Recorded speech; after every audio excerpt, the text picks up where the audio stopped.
Welcome to Mock the Week. I'm Dara Breen. Joining me this week are Andy Parsons, Jeannie Ashray and Russell Howard, Frankie Boyle, Hugh Dennis and Adam Bloom.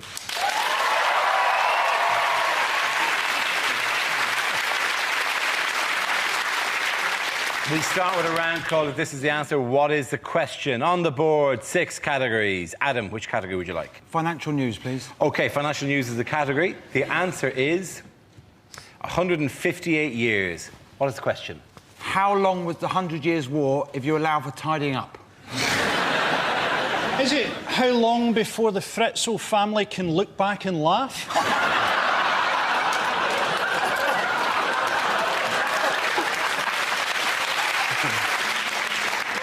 What about in 2010? What is going to be the average age of the first-time buyer? How long would it take me to lick my way out of a locked room? How long will it take my mum to get back from Cyprus after she booked a flight with XL Air? Is it how old would Keith Richards look if he moisturised? How long did it take Leslie Ash to put on lipstick?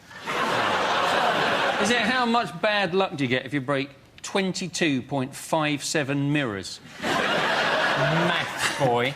Is it how long... That's spot on. Is it how old is the Earth according to Sarah Palin?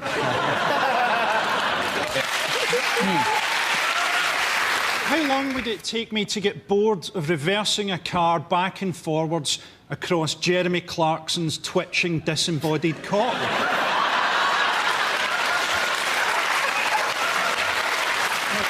Can we move it towards the correct answer? Is it how old the bank that collapsed, the Lehman Brothers bank? That's absolutely right. Well done, Frankie. Thank you very much. The question I was looking for is how long had the US bank Lehman Brothers, or Lehman Brothers, but I don't know, who cares now, been trading before it went bust this week? This is the news that Lehman Brothers, America's 4th largest investment bank, has filed for bankruptcy protection since their assets have been bought by Barclays. Are we all feeling really sorry for the staff of... For a minute there, I thought you said their asses have been bought by... They may as well have been, to be honest. And ridden around Canary Wharf like a donkey. Come on, bitch. You're all super talky about how it's a dog-eat-dog world, weren't you, Mr. Trader Man? I feel like, OK, I'm sorry for support staff who get let go and stuff like that, but bankers? Yeah. They're not even going to end up poor. They're going to end up having to sell an ivory figurine of Satan. I'm looking forward to the new version of Deal or No Deal, where Noel Edmonds phones up the banker and there's nobody there. Haven't we learned, though, Lehman Brothers, haven't we learned that brothers aren't very good at banking? Does nobody watch Trading Places? I think what's happened is the Lehman Brothers have had a bet that one of them can get a black guy to be president, right? They've taken their eye off the ball and they've let this happen. What we need to do is we need to get that crop report off Beaks. The people who I think must be most pissed off about it, because essentially what we're seeing is the fall of capitalism, isn't it? AIG have gone, Lehman Brothers have gone, everybody's collapsing, Northern Rock has gone. People who must be most pissed off are Al-Qaeda, because they've been spending years doing all this terrorist shit. It turns out all they needed to do was take out some mortgages.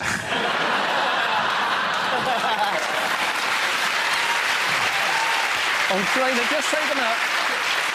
Trailer parks, lots of trailer parks across the USA. They could even have lived in them. Oh, this is much nicer. I've been spending all this time in a cave.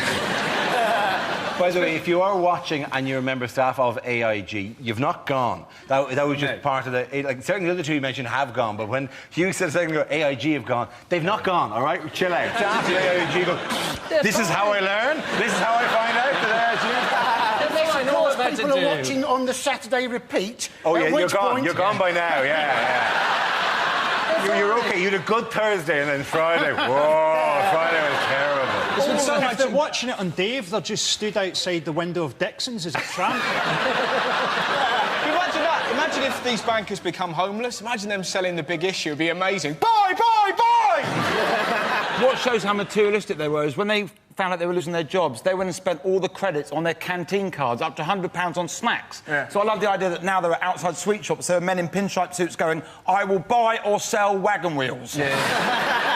These canteen cards that they would charge up with like £100 at a time, and then they would go through it over time, right? Yeah. Which is a fine system, I suppose. But then there was a rush on the canteen, so they all bought and whoever was smart got the Trixes, and some people were left buying bananas, £100 worth of bananas. And you kind of go, if you're so stupid to buy, yeah, exactly. I think the people at home knew what a banana was, but we're dead. But just in case you didn't.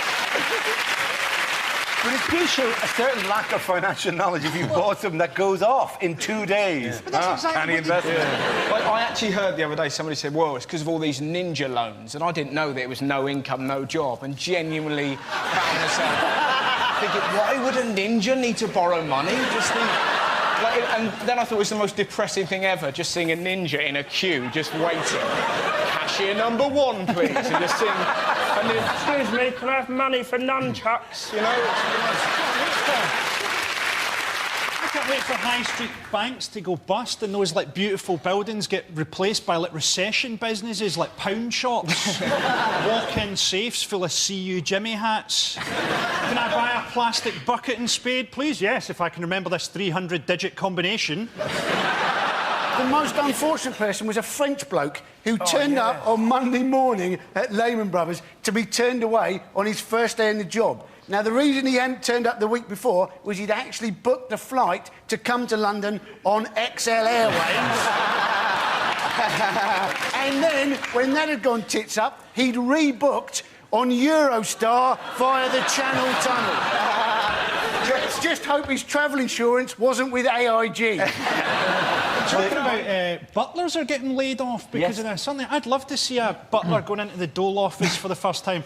How can I help you, sir? How can I help you, sir? We alluded to which travel company went bust during the week? XL. Is it really, it's the curse of the shirt sponsors, isn't it? Well, I was hoping that West Ham were actually going to keep XL on their shirts, weren't they? Because they actually sewed a little bit of material really rubbishly over the top. Yeah. But when footballers score a goal, they often go like this, don't they, when they've scored a goal? I was hoping the West Ham team, when they scored a goal, they just stood very still with their arms out, maybe doing a little bit of taxiing, and that would be it. I thought it was a bit ironic, to be honest, that that West Ham covered over their XL logo because XL was failing and didn't cover over the West Ham logo.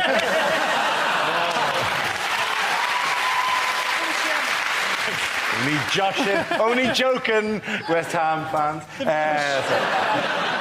I'm not surprised that XL went down. I mean, they were cheap as hell. My brother, wife, and 2 kids all went on holiday to the Caribbean on XL for 500 quid. No wonder they went down. I wish I'd booked a flight with them a few years ago. Was that business class? That was business class. I've got a little tip. If you want to fly business class, right, all you've got to do is put on a really nice suit and get a job.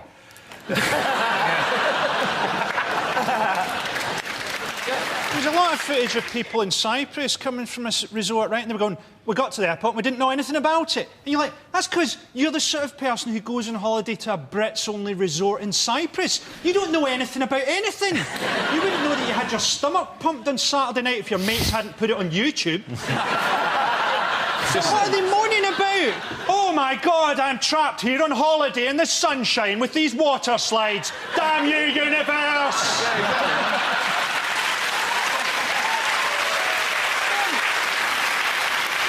OK, what have football fans in Newcastle been protesting about this week? Oh, isn't it the fact they've got this owner, Mike Ashley, that they want to get rid of? And they're saying, well, he's a Cockney, he's not really got proper links with the city, and they want to see him replaced by a guy called Sheikh Mohammed bin Rashid Al Maktoum.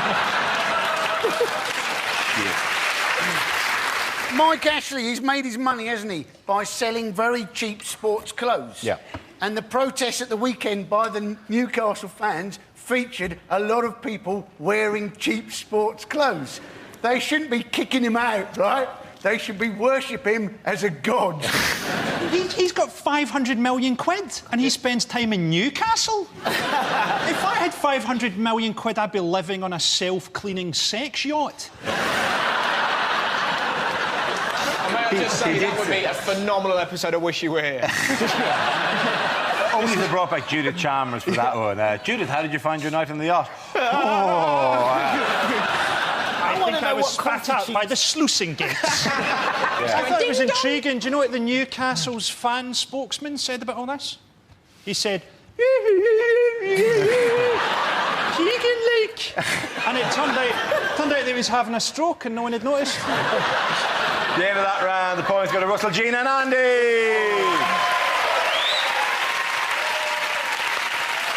Now we play a round called No Wheel of News is Good News. This game involves Adam, Andy, Frankie and Russell, so if you could make your way to the performance area, please. This is where we test our performers' stand-up skills. We spin our news generator, settles on a topic, and anyone can volunteer jokes about the chosen subject. The winner is the team I judge who produced the funniest stuff. Of course it isn't. I just picked them at random. Stop emailing in. OK. OK, let's go. Let's spin the wheel. The first subject is US politics. Who wants to come in on that? Andy Parsons. Now, apparently, a lot of people won't vote for Barack Obama, right, because they think he's a Muslim, and a lot of Americans won't vote for him because they're old and they're white, which obviously just goes to prove that a lot of Americans are either stupid or racist, which in some ways is quite comforting because it's what we'd always expected. We just didn't want to appear stupid or racist. And how come there's all this assassination talk now when we've had George W. Bush for 8 years? Where were they when we needed them? 8 out of 43 US presidents, right, have been killed in office. But the closest we've got to in the last 8 years is a pretzel working on their own. Andy Parsons.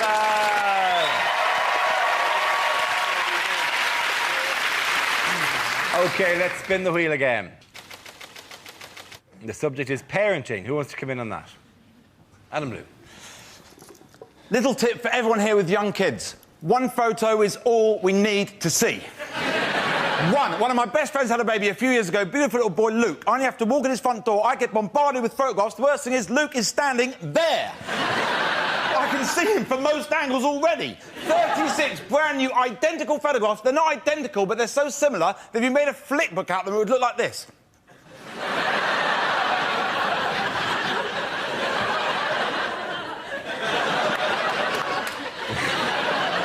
Got one in the wrong order. Cheers, thank you very much. Well done, Adam Bloom. OK, we're left with Frankie and Russell. Let's spin the wheel. The next topic is food. Who wants to come in? Frankie. I am full of opinions about food. Seen the government said they want to bring in compulsory dance classes for fat children. They're not going to have the concentration for that, are they? Everybody do the mashed potato. Oh, mashed potato. Children are fat because we lie to them about vegetables, but we don't go far enough. Oh, eat your spinach, it'll make you strong. These will help you see in the dark. You've left your sprouts behind. You won't be shitting laser beams tomorrow. Don't you want to project the bat signal out of your willy? Don't know where that bit came from. I'd love to project the bat signal out of my willy. I suppose Batman would be quite annoyed when he turned up. What seems to be the trouble? I've had too many sprouts, Batman! Can't turn it off! I was given a recipe book for roadkill. Yeah, I went and got some roadkill and I followed the recipe and it was delicious. I still don't know what to do with his bike. Thank you very much, Frankie Boyle. OK, Russell, let's see what you've been left with. Let's spin the wheel. OK, it's human behaviour. Apparently 1 in 20 people have got OCD. I don't know if you knew that. I used to live with a bloke who had OCD. It was fantastic. I used to put Rice Krispies in his slippers before I went out, right? He went absolutely crazy. But not before he counted them all. It was fantastic, right? Just see, snap, crackle, pop, do me special dance, do me special dance.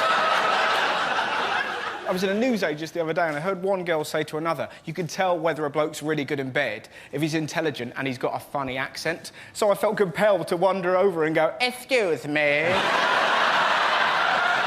you know where the library be? And they looked at me like I was crazy, you know, but we all act crazy from time to time. My dad's brilliant for this, right? We buried my dog the other day. It was dead. We didn't do it for a laugh. But we were having a funeral for the dog, and my mum went, who wants to say goodbye to Bonnie? And my dad, in the middle of this tender ceremony, just went, oh! Well done, Russell! And in that round, the points go to Frankie and Adam.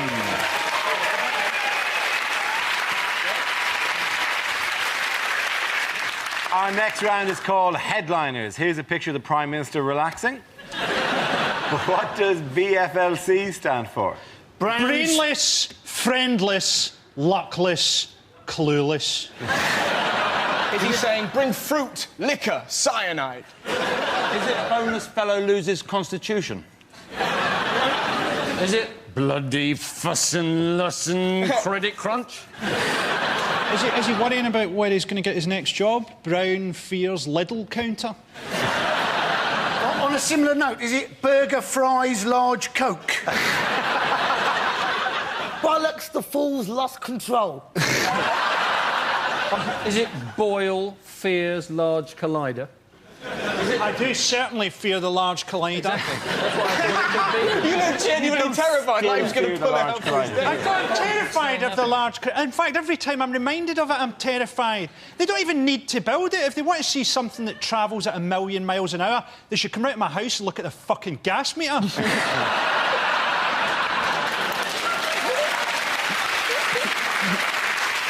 I think it's better find large canoe. I know what it is. It's Brown Fear's leadership challenge. Or Faces leadership challenge. Brown faces leadership crisis. That's the one, Ali Barton.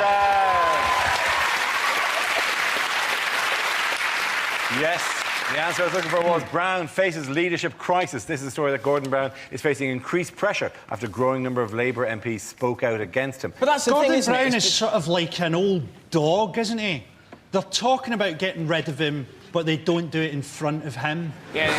I wouldn't be surprised if I switched on the news tomorrow and they went, Gordon Brown has gone to live on a farm. It's a happy farm, but we can't visit him for some reason. But it was a really funny story because the guy who resigned, who sparked this off, was a bloke called Barry Gardiner, who is the special envoy for forestry. And you're like, what?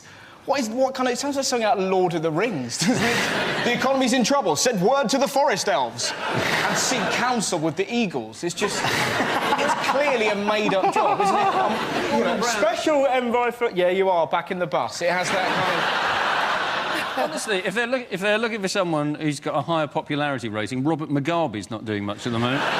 Come on. Is Gordon Brown that bad? I mean, he hasn't really been given a chance to really mess up. He's been waiting for that job forever. I mean, when I was a kid, I wanted to be a bus driver, and because I thought it was cool. Don't judge me. But the thing is, if somebody told me that I was crap at bus driving, I would have sat in that bus and carried on driving it until they turned around and realised how good I was. And then if I turned out that I was actually shit at bus driving, I'd have driven that bus into a pole. But the fact is, what I'm saying is So that he should what you're hold saying on. is- He should stay in there. So when things go badly, drive yourself into a pole. Yeah. Exactly. A little bit racist. Those people have got every right to be in this country as us.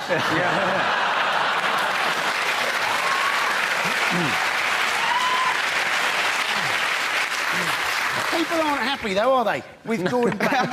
Because they've got less money. You know, those people, essentially everybody's having to downgrade their supermarket, aren't they? Those people who used to shop in Waitrose, they're now shopping in Asda. Those people who used to shop in Asda, they're now shopping in Aldi. And those people who used to shop in Aldi are now rooting around in bins. And people who shopped in Aldi always rooted around in bins. Aldi was just getting the extras. You always did your main shop in the bins.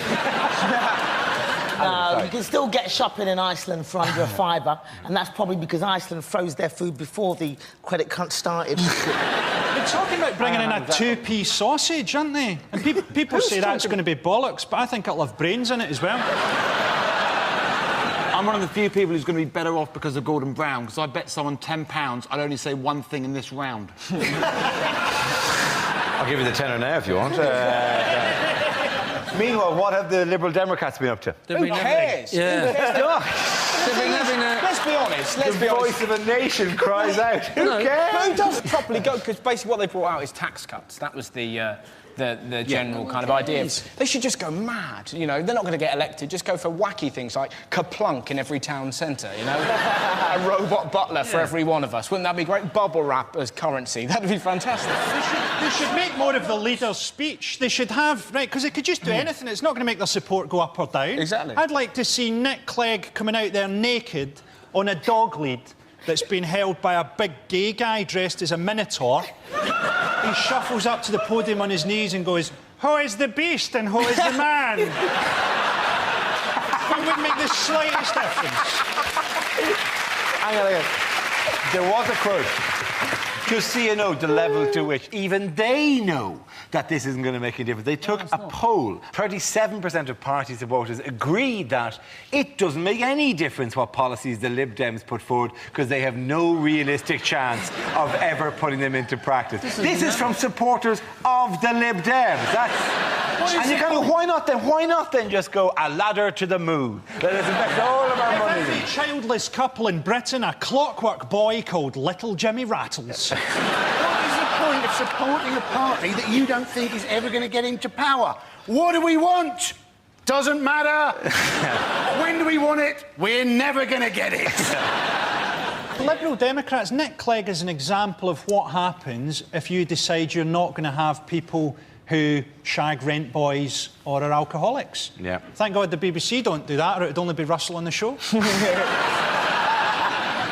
And then they had Vince Cable. Vince Cable, what a brilliant... He has the ultimate porn star name. He's called Vince Cable. And they still wouldn't elect him. But no, Vince Cable said about Nick Clegg, didn't he? He said, oh, well, Nick Clegg, he's actually really good in private. Now, that isn't much as good as it. I bet Emil Heskey scores a lot of goals in his back garden and Guy Ritchie makes a really mean home video. How depressing would that be if Emil Heskey actually plays football in his back garden? Yeah. I suspect he's not practising at all. Well, how tragic would it be if Emil Heskey played football in the back garden and just held the ball up? Just him on his own, just holding the ball up, waiting for support to come. As his next-door neighbour boos.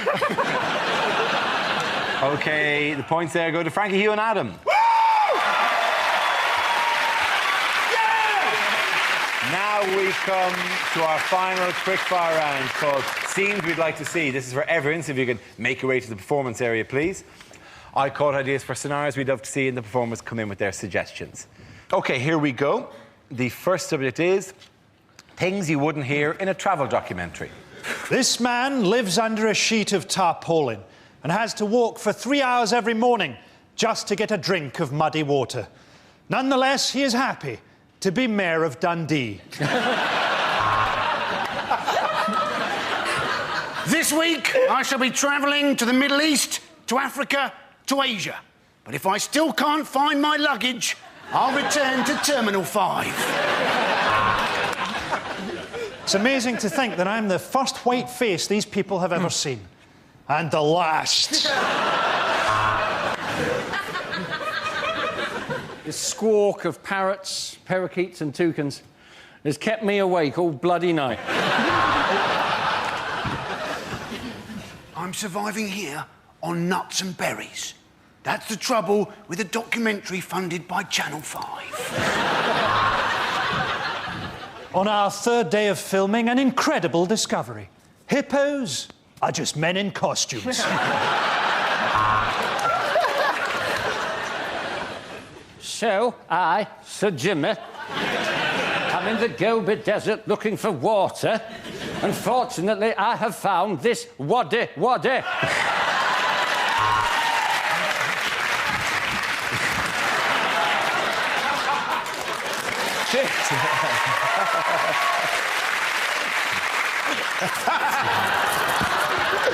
Come on, we're not Rod Gilbert. This week we're looking at holidays in Gatwick, because apparently you need a passport to go to Honolulu. Prostitution is rife on the streets of Bangkok, so it really pays to shop around for a bargain.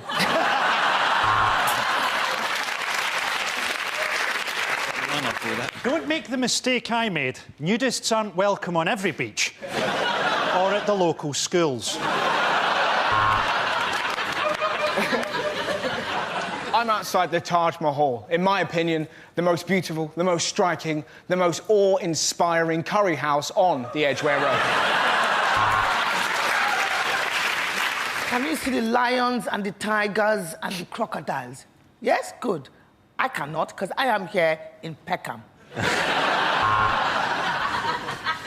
After an arduous 3-day bus journey, we finally reached the place Ryanair said we were flying to.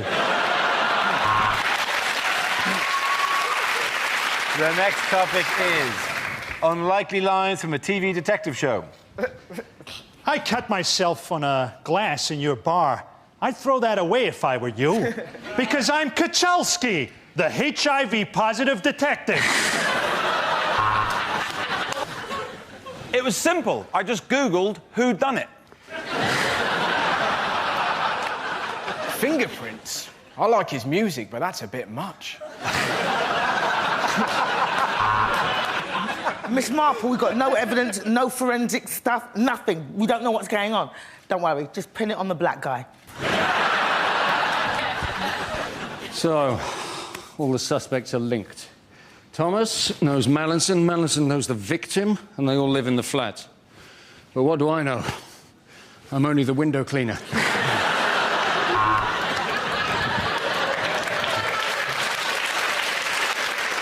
So what can we tell from these bite marks on the breasts? We can tell that I shouldn't be left alone with a body.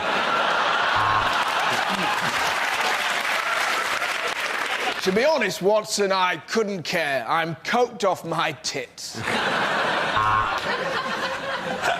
If you think it is Murder on the Orient Express, you should try the shuttle between Glasgow and Edinburgh on Saturday night. Where has Inspector Frost gone? I saw him only a moment ago, leaning on the hatch of that wine bar counter over there.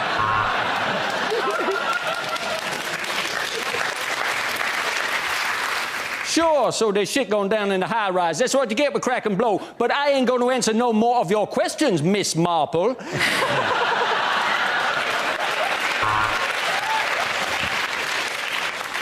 Michael Jackson, we've been questioning you for days.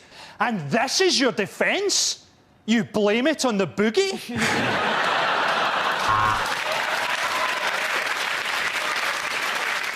Well, he's got the profile of a killer, see? The end of that round, the points go to Frankie, Hugh and Adam.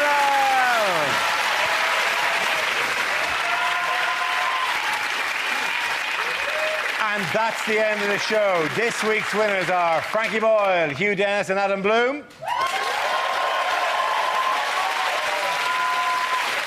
Commiserations to Andy Parsons, Jeannie Ashray and Russell Howard. Thank you for watching. I'm Dara Breen. Good night.